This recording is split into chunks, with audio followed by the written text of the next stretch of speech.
Welcome everyone. This is Marketing to a Diverse Audience. We are gonna hyper focus on the Asian and the Latinx community, but before we get into that, I do want to have a couple of thank yous and intros. So my name is Romey Louangvilay. I am the president of the board of directors for Travel Unity. I'm also head of communications for a full service marketing agency called Elemental. I'm going to be joined by Olga Tirado. Apologies if I mispronounced your name, Olga.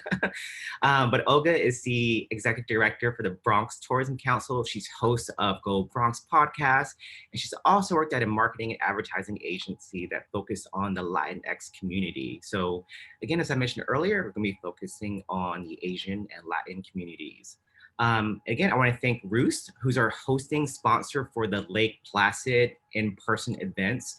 I know that's weird to hear now, but again, if you guys are available from November 4th through 7th, please join us at Lake Placid. I'll be there, Ronnie will be there, and a few others. So we'll go ahead and begin right now in terms of marketing to a diverse audience. Oops. Sorry, my controls.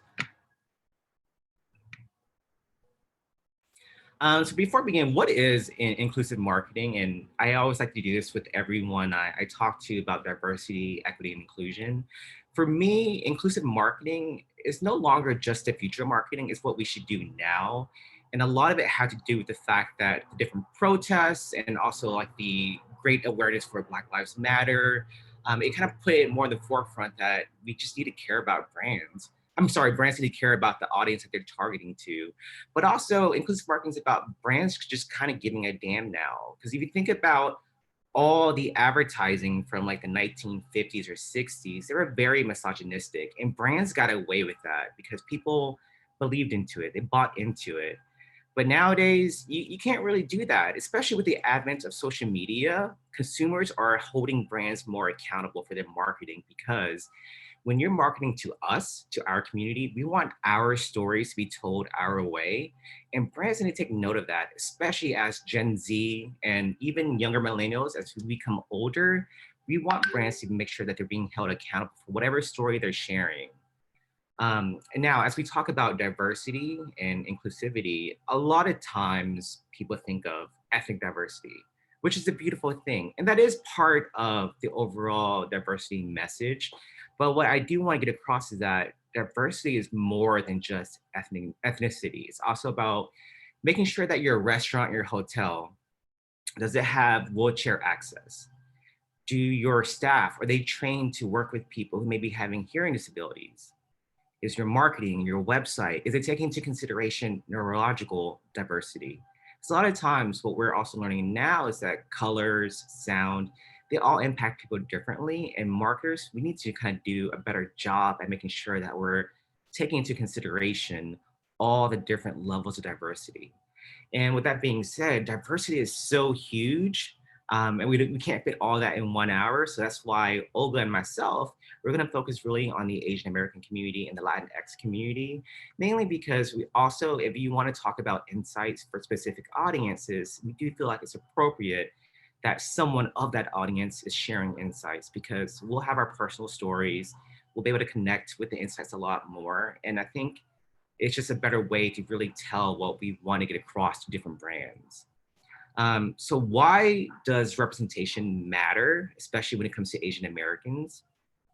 The first thing is the fact that a lot of times, and brands think about this too, is that when we're quiet, we're being submissive.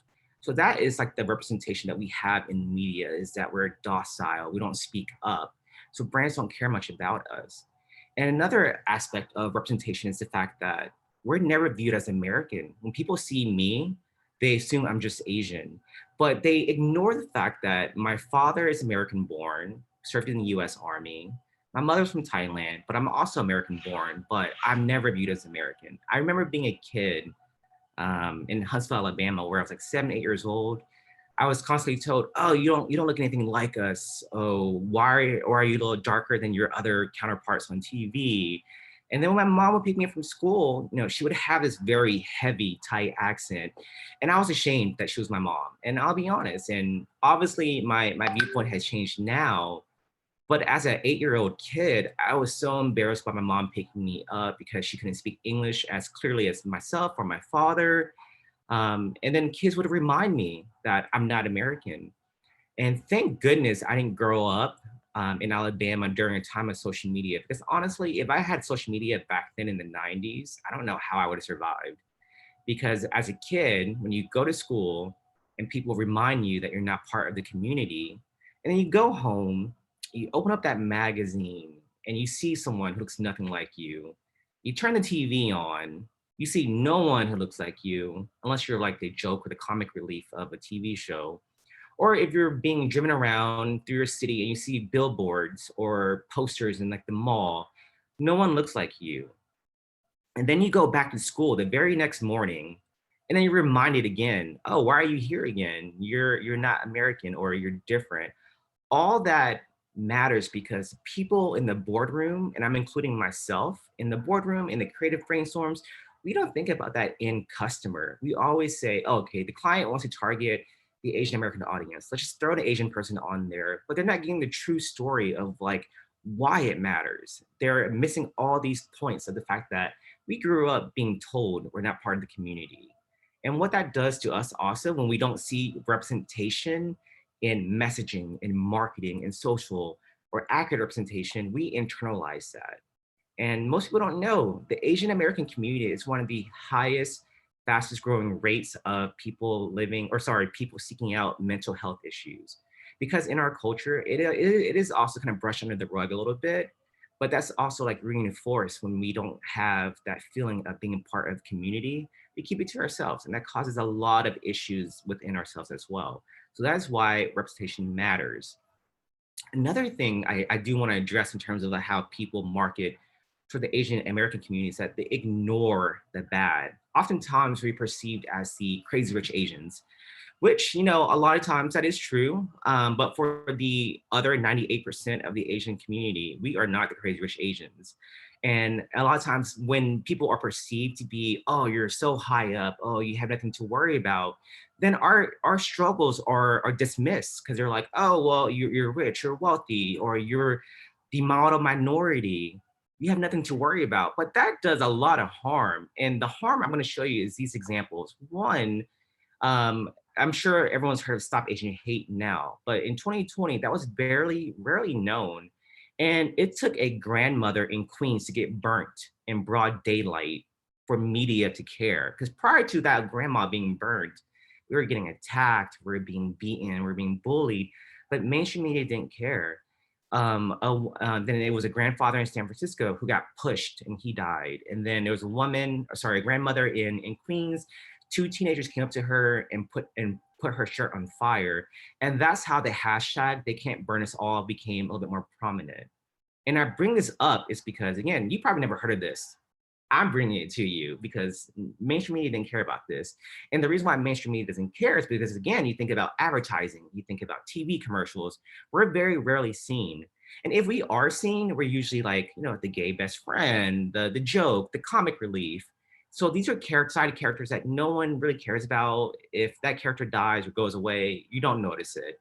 And that's not true diversity. That's not true representation because we're actually part of the community and messaging needs to reflect that.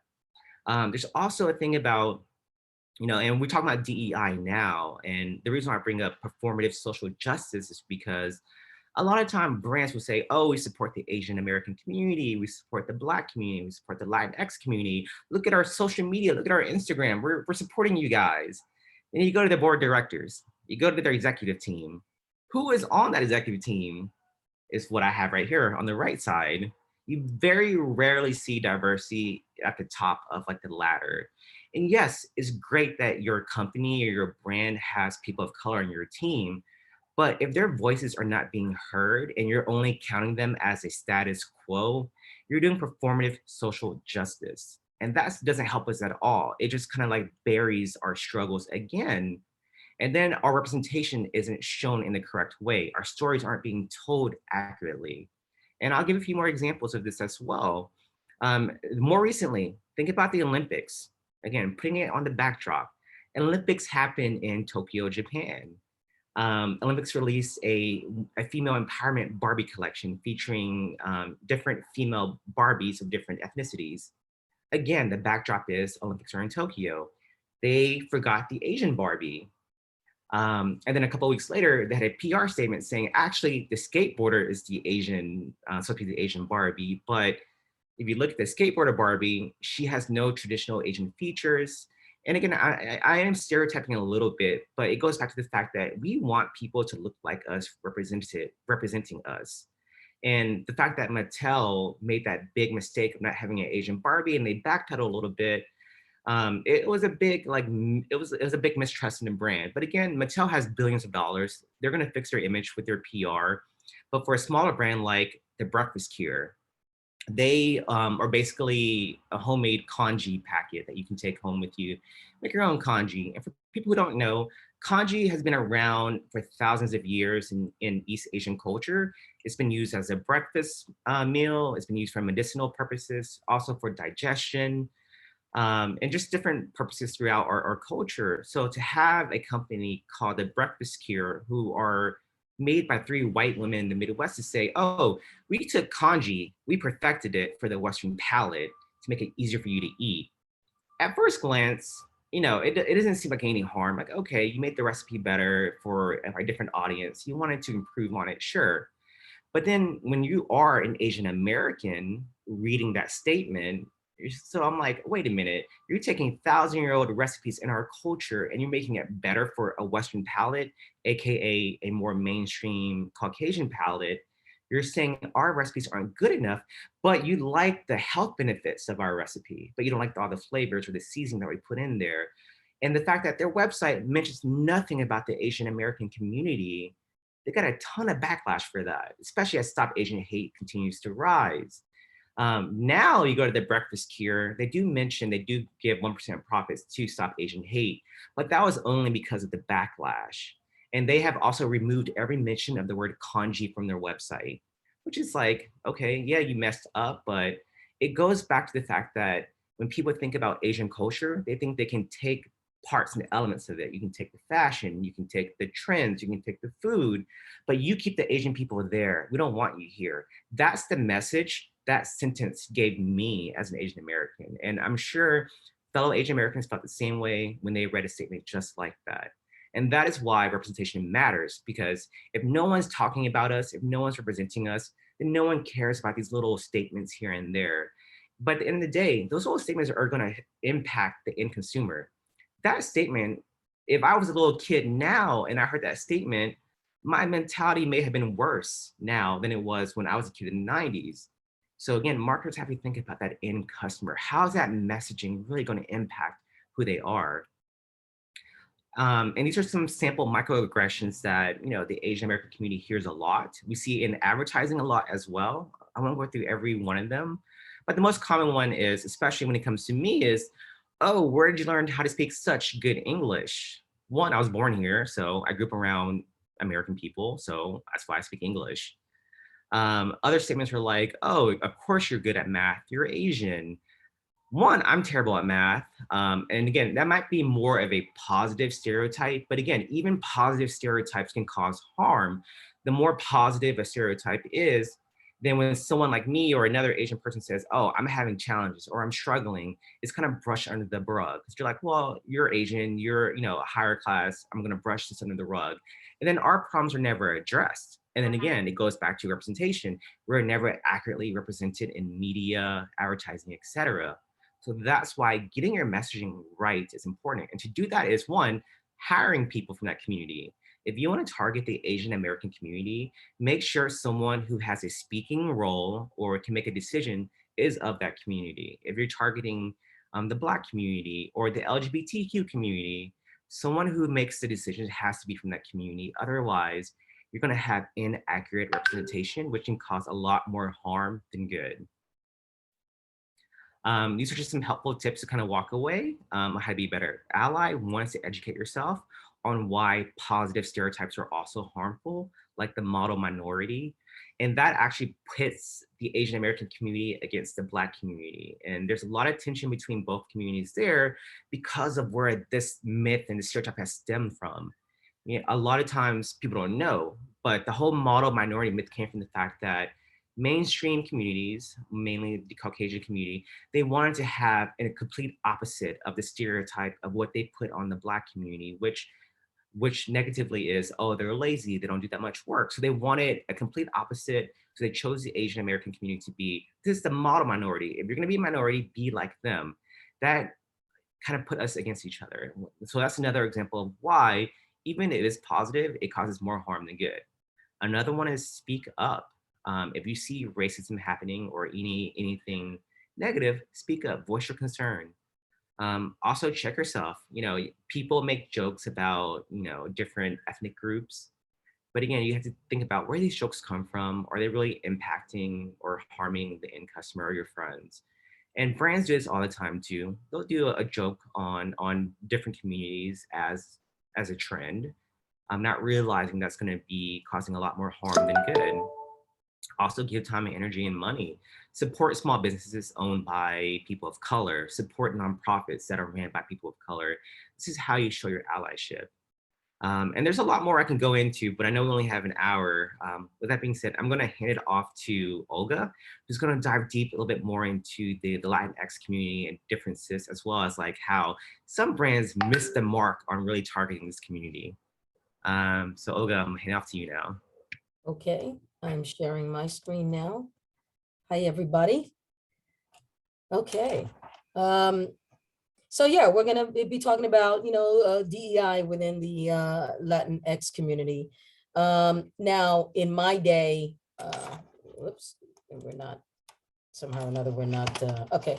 In my day, we were called Hispanic, and that's how, I started out, just so that, just to give some perspective as to what Hispanic really means. The term Hispanic is actually relating to the culture of Spain. And I think that that's one of the reasons why so many people are not very, not amenable to the term Hispanic.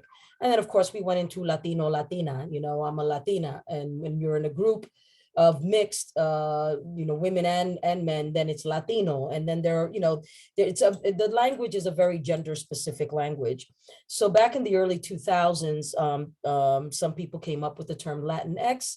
Latinx is what is being used more in a broader sense now to talk about the Latinos. There are some people who have issues with Latinx and don't like that term. I think for the purposes of today's presentation, I'm going to be going back and forth between all of them: Hispanic, Latino, Latina, Latinx. And also it's just, a function of my age, because as I said, I was always considered a Hispanic back in my day. I started my career in the 1980s, working in advertising and marketing for one of the largest ad agencies in the country, called BBD&O. And in those days, BBD&O handled the Pepsi, the Campbell Soup, and the General Electric accounts.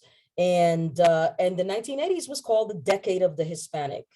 And that's because within the 1980s, we were at a record 14.6 million Hispanics in the continental United States. Since then, as you can see, the Latinx community, or the Hispanic population, according to the census, from 1980 to 2020 has grown to 47 million people. I'm sorry, increased by 47 million, which means it's over 60 million Latinx people, or people of Latinx descent in the continental United States. That brings us a purchasing power of $1.9 trillion. This makes the Latinx community very attractive to marketers and to advertisers to expand their customer and revenue base. So just to give you a certain perspective as what makes up the Latinx community, 7 in 10, and this is again based on the recent census, 7 in 10 Hispanic Americans or Latinx people trace their heritage to either Mexico or Puerto Rico. The majority of Latinx really have their heritage from Mexico. So 61% are Mexican. And then, Puerto Rico, well, actually, all Central American altogether is the next, and then Puerto Rican is 4.8 million. So just to let you all know, just for the sake of full disclosure, I am of Puerto Rican descent. So some of my perspective may be coming from that of a Puerto Rican born in New York. I wouldn't call myself a Puerto Rican American, because when you are born in Puerto Rico, you're already an American. But I am considered a New Yorican. Both of my parents were born in Puerto Rico. I was born in New York, as many of my friends and contemporaries are. The share of the Hispanic population is mostly in urban areas. There are some rural Latinos, rural Puerto Ricans. I think someone who's on the call, I think I just on this, I just saw that she sent something on the chat saying that she grew up in rural, in rural New York, and is of Puerto Rican descent. So that person may have a different perspective than I had growing up in East Harlem, or as we call El Barrio of New York, where many Puerto Ricans were born and raised. And to also give you a perspective, there are certain clusters of Latinx people found in different urban areas. For example, in Florida, in the Miami area, you'll see many Cubans and many Venezuelans who have migrated or immigrated to that area. New York, New Jersey is mostly Puerto Rican and Dominican. You will find a very robust and large Mexican community here as well, and also Central and South American, from San Salvador, from Guatemala, and different areas. But the majority in the New York, New Jersey area, you would be Puerto Rican and Dominican. Chicago, Ohio, and Hawaii also have a very large Puerto Rican community. Rhode Island, and the Vermont person who's on the here can maybe, if I'm wrong, you can correct me, but in Rhode Island, you will find a very large Dominican population. But one thing to understand about the Latinx community is that we are not a monolithic community. And when marketing to this community, the one thing to keep in mind is that we're not a monolithic group, that we come from over 20 different countries with a variety of different traditions and customs. We have our own colloquialisms, we have a different accent, and sometimes even a whole new dialect. Our food is very different. I remember one time I was with a few people, and I think we were in a Mexican restaurant, or we were somewhere where everybody was ordering very spicy hot food. And I said, no, thank you. I'm not very, I don't really particularly care for spicy food. And they said, well, and this was, of course, back, in the day when we were called Hispanics, how could you be Hispanic and not like spicy food? And I had to remind them, that's really Mexican. Puerto Rican food doesn't really tend to be very spicy. That's not to say that, there are many of us that enjoy spicy food, but generally speaking, that's not really part of our, we're more of a savory kind of people. Our food tends to be a little salty at times, but not necessarily spicy. So that's one thing to keep in mind. So here, what do these three people have in common? Well, the first two people, what they have in common is those are close personal friends of mine. But what all three of them have in common is that they all come from a Latinx heritage. Wanda, the first one you can see, is fairly light-skinned. She is Puerto Rican Dominican. Phyllis, who's in the middle here, is a little brown. She's browner. She is of Puerto Rican descent. And the last one is a big merengue star who actually is of, and I found out is also Puerto Rican, but really is of Dominican descent. That's Jose Alberto, known as El Canario, big star in the Latino community. And you could see the different tones. One is lighter skin, another one is brown, and another one is a deep brown, and maybe even in some circles considered a Black person. So we do come from different races. I mean, being Latinx or Hispanic or Latino, Latina is an ethnicity, not a race. And so we really come from different races, even though 91% of the Hispanic population identified as white, or some other race. But the reality is that we are a mixture of different races. And the reason for that is because we have, our culture is made up of a variety of different cultures. European mostly, but not exclusively from the Iberian Peninsula is one part of who we are. Another part of who we are is indigenous, the Tainos of Puerto Rico, which is where I get my high cheekbones from. And my father was darker than me, and he had straight jet black hair. And so, you know, he had a lot more Taino, which is the indigenous people of Puerto Rico. But the other thing is, the other part of our culture is African.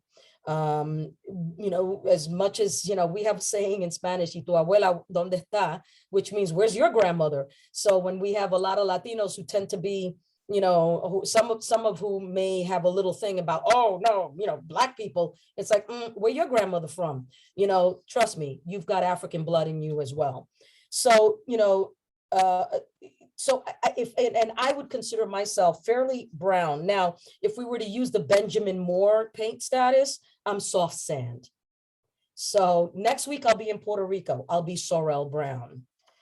For those of us who are in the Pantone, in the print production, I would be PMS 4735 right now. After I come back from Puerto Rico, I may be 4715. Just to, you know, just to give you some perspective in terms of the different, the spectrum of colors that we all come from. You know, so it's important to keep that in mind, that we are not, you know, we are not a monolithic community. If you can see at the bottom of my PowerPoint, we have a variety of different ways that we celebrate. So in the first picture, you see Mexican mariachis, right? And the second one is, this is from Puerto Rico, bomba plena, which is, you know, our style of music, which comes from, part of it comes from, some of it from Spain, but mostly from Africa. Then we have the Andean or the Bolivian music. And then the other part is I'm sorry, Cuba. And then the next one is Brazilian, samba, bossa nova, very different music. And then we have Spain, flamenco. And then we have Argentina, which is very big on the tango. Not to say that many of us don't enjoy the types of music and the dances from each other's country, but it's also understood that those types of music are from a different country. In Puerto Rico, you know, you will find some places where you can see flamenco, but flamenco is generally a Spanish or Spaniard tradition, not a Puerto Rican tradition. So it's important to understand that. When marketing to a Latinx community, it's also very important to watch your language. So because we're sort of rated G here, I'm not going to get into some of the words that are bad words in some languages and are considered everyday words in other languages. We're not going to go into that.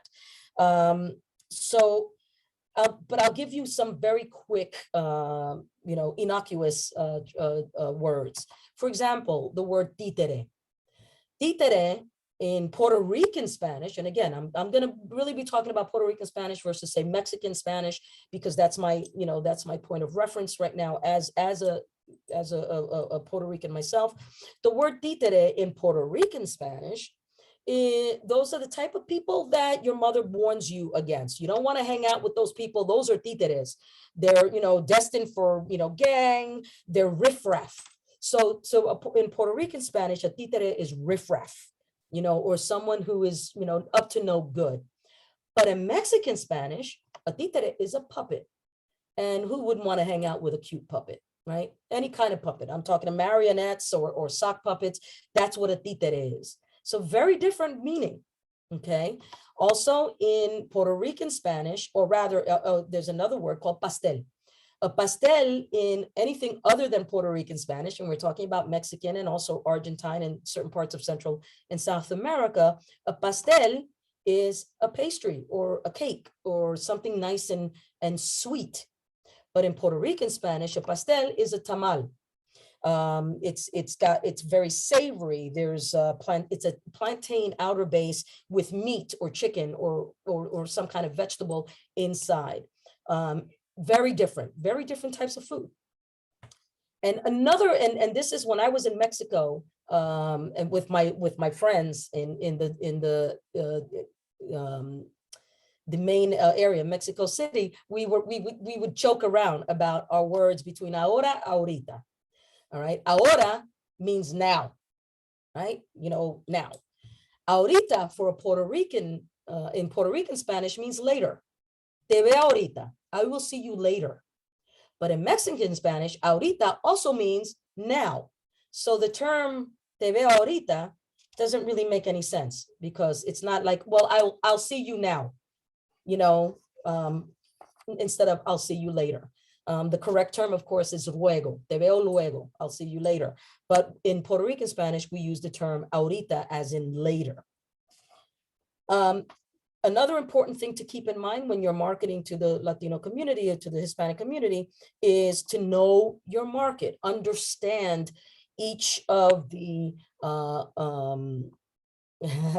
thank you, Kayla. I'm sorry. I'm watching that. I'm looking at the chats as well. In 2012, not too long ago, this was, you know, just 10 years ago, barely, the New York Daily News partnered with the Puerto Rican Day Parade. The Puerto Rican Day Parade, for those of you who may not know much about the New York, you know, Puerto Rican experience, is one of the largest annual parades. And actually, I think many will say is the largest annual parade in the country, because this is a huge, it's a big parade. And the New York Daily News decided that they were going to be a media sponsor, as they've been for many years prior. There's a magazine, an insert that goes into the Daily News. It's called Viva Magazine. And Viva is really to focus on the Latinx community of New York. And they did this big thing where they're, you know, we're celebrating with the Puerto Ricans. Now, just to note as an aside and full disclosure, the week prior, the Daily News went through some big reorganization and wound up letting go a lot of people within Viva Magazine. One of whom, and again, full disclosure, was a very good friend of mine who was the editor-in-chief.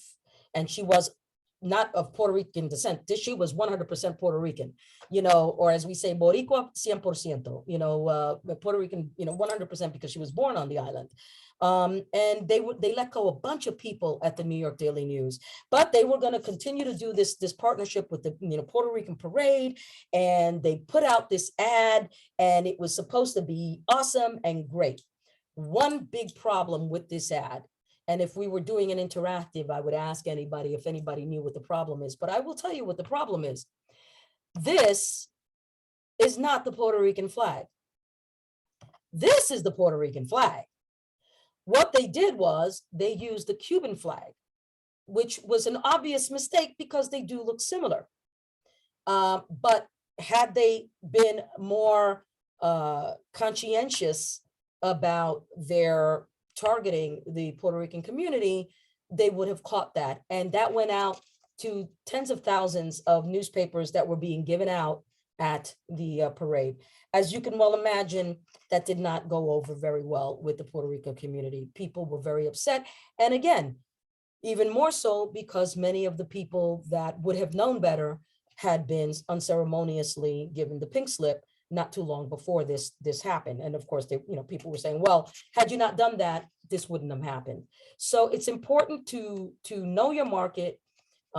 Make sure you know what the flags are. You know, if you're micro targeting a specific Latino community, don't use the Cuban flag if you're, you know, targeting the Puerto Rican community. And don't use the Puerto Rican flag if you're targeting a Cuban community. Not to say that we don't love our, you know, Cuban brothers and sisters.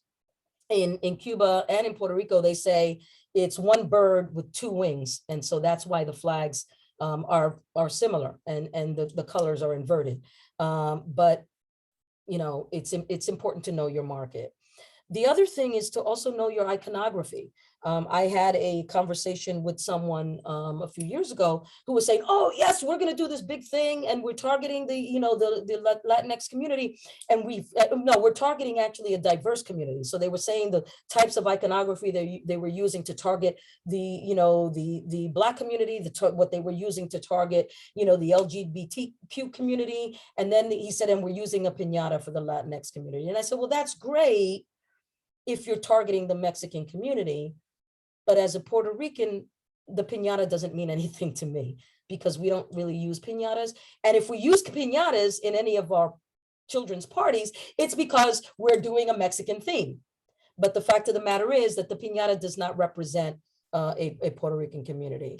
Not in as much as the coqui, which is, the symbol of Puerto Rico, doesn't represent the Mexican community. Because the coqui, the tree frog, that is our loving, spirit animal in Puerto Rico, you don't find anywhere else but in Puerto Rico. And any more so than the llama. There are no llamas in Mexico, but there are llamas in Peru.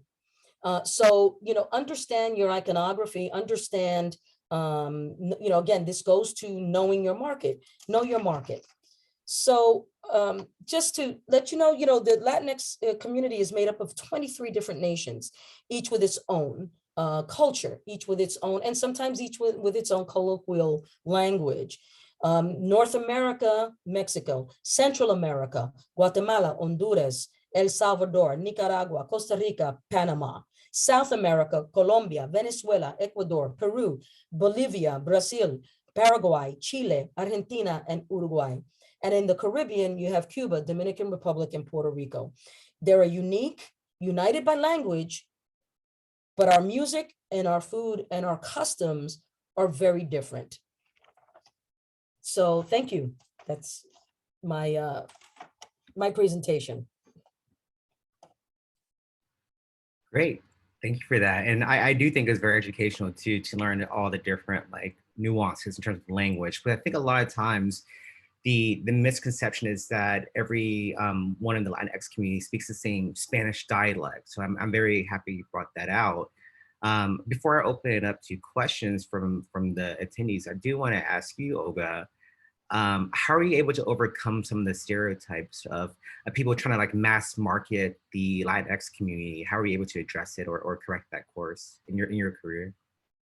Well, in my career, well, as a marketer and I ran an advertising agency, I always made sure, again, depending on the client, whatever market we were in, I tried to make sure that we were very inclusive, and also try to use, there is something that's called a generic Spanish, and you'll find that many reporters, many journalists, on-air journalists try to use that generic Spanish with a, not with a specific type of accent.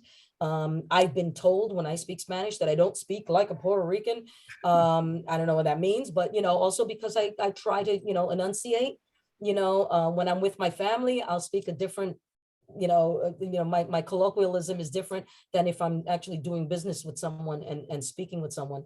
So, speaking with someone who also speaks Spanish, or speaking with different groups, or even public speaking, not that I do a lot of public speaking in Spanish, but when I use Spanish words, I try to be as generic as possible. But in terms of a stereotype, though, I mean, I again remember that I became a professional in the 1980s, and it was, I mean, it was worse then. It was worse in terms of how we were viewed, and the stereotypes that we had to overcome. They would look at us and they, oh, like you said, oh, you speak good English. Where did, and it's like, I mean, I remember going to a hospital one time and I wasn't feeling well. So I went to the emergency room, and I was really, I mean, I think I had a flu or something like that. And the nurse came up to me, and she was not Latina, but because of my skin tone, I guess, and because my name was Olga Tirado, she came up to me, she goes, ¿Cómo está? Si tú quieres, and so she's talking to me like that, and she's saying, I can help you fill out your form. And I just like looked at her, and again, remember, I'm foggy, so my eyes are watery because I'm, not feeling well. And she took that as that I wasn't understanding what she was saying. She goes, oh, I just don't know what to do. And I looked at her, I said, oh, no. I understand you perfectly. I said, I do speak fluent English, and I'm quite capable of continuing this conversation in English. However, you seem to need a little help with your Spanish. So if you'd like, we could continue to have this discussion. in Spanish, so that you can get your, so that you, I love that clap back. yeah. I mean, maybe because I'm from a different I'm from the millennial generation, and I don't know. If someone gets smart with me, I'm very quick to like snap back too. Yeah. Yeah. We try to become as respectful, but also let people know, oh, it's our way of being diplomatic, but also say, oh, hell no, at the same time. Yeah, no, I think that's a very good and valid point too, that we kind of have to do, we have to do kind of stand our ground a little bit, because if we keep saying, ah, no, it's all right, that again, it makes us feel like we aren't represented. They're like, oh, they're okay with it. We mess up. They're going to correct us and they'll just move on. And that's not always the right approach. Yes, maybe for the first few times you Yeah. take that Yeah. approach, but when it becomes an ongoing thing, you just have to sit your foot down. Like, no, I speak English. Like, I'm just like you.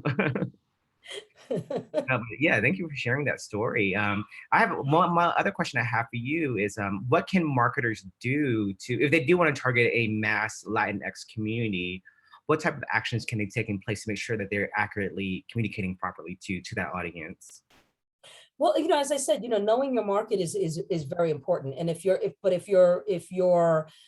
targeting a broader Latinx community and not a micro, not targeting, say, particularly say a Puerto Rican audience or Dominican audience. Here in New York, when we're doing advertising campaigns, we already know the majority of the Latinos are here. But the first thing I would say is just be as generic as possible. Again, don't use a piñata as a symbol. Understand what there are some differences, but there are also a lot of and maybe maybe in the presentation I should have really discussed some of the similarities that we've had.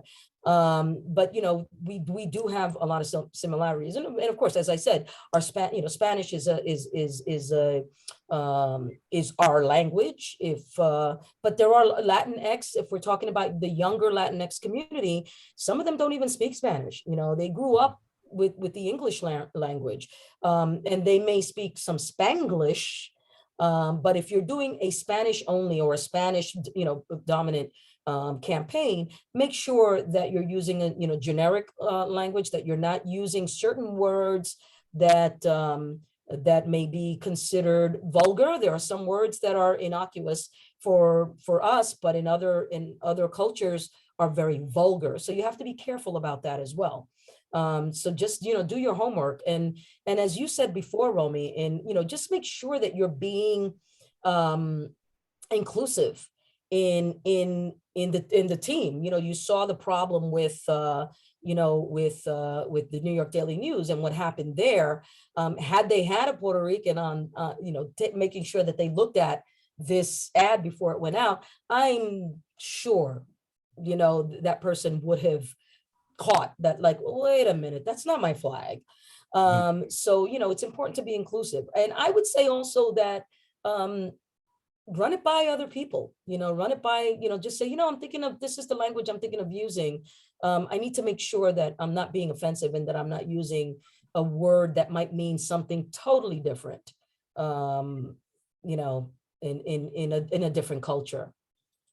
Yeah, and I would say I agree with that as well, especially for the Asian American community, because a lot of times marketers will assume we're all Chinese. And I think marketers or people in general assume that because the Latinx community, they're connected by the Spanish language, Right. they assume Asian people are also connected by the same language, where we're not. Like, Right. people, yeah, people in China have two different languages. People in Thailand speak different dialects of Thai. It's very different. So my advice for people who are targeting the Asian American community is, one, understand the market, because most Asian Americans do not speak their own language, similar to Latinx people being born in America. We don't speak our language. And a lot of times we don't even know a lot of cultural references that marketers try to do. Like, for example, Dolce & Gabbana had a campaign where a Chinese model was eating pizza with chopsticks. She was wearing red and gold. It was to promote, I think, some full moon event. But like, if you're targeting Asian Americans, a lot of us don't know the significance of the colors red and gold. And then also, not everyone eats with chopsticks. And the fact that you're having a Chinese model eat pizza with chopsticks is kind of like degrading. Mhm. So yeah, and then the same thing with the Asian American community. We're not all monolithic. We're very different. And especially when you compare Asian American to Asian, our political beliefs are also vastly different as well. And I think a lot of times marketers would just mix it all together. Yeah. But yeah, no, I enjoyed your presentation. I do want to open up to anyone here. If you have any questions, feel free to use the reaction emoji or write a question in the chat box if anyone has any. Oh, thank you, Lauren. Okay, well, I guess there's no other questions. That wraps up our session today on marketing to a diverse audience. Thank you, everyone. Thank you. I don't have a question. I was Oh, trying to sorry. get you. I was trying to catch you before you ended the session. That's why I was waving. I couldn't get to the raise your hand icon. Sorry. Anyway, so good afternoon, everyone. Burkita Bradford, Virginia State University. I don't have a question, but I would like to say that I really enjoyed your presentation, the passion and how organic it was. And I am familiar with that, but who's your grandmother? I had an office mate when I was in graduate school from Puerto Rico. And so I was very familiar with that term. So it made my heart good because we had a very good relationship at that season in my life.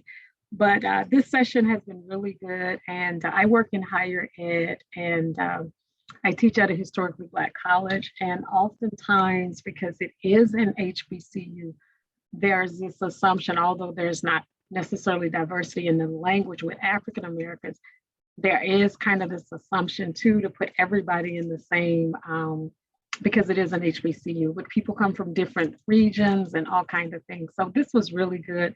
I enjoyed it and I love the passion that you brought, something you could tell that you were dear about the topic, but it was also very educational. So just thank you. Thank you for that. Thank you. Great. Thank you for attending. Great. Any more comments or questions? Feel free to keep turning your camera on if you don't know how to use the emoji. Okay, cool. Again, thank you, everyone.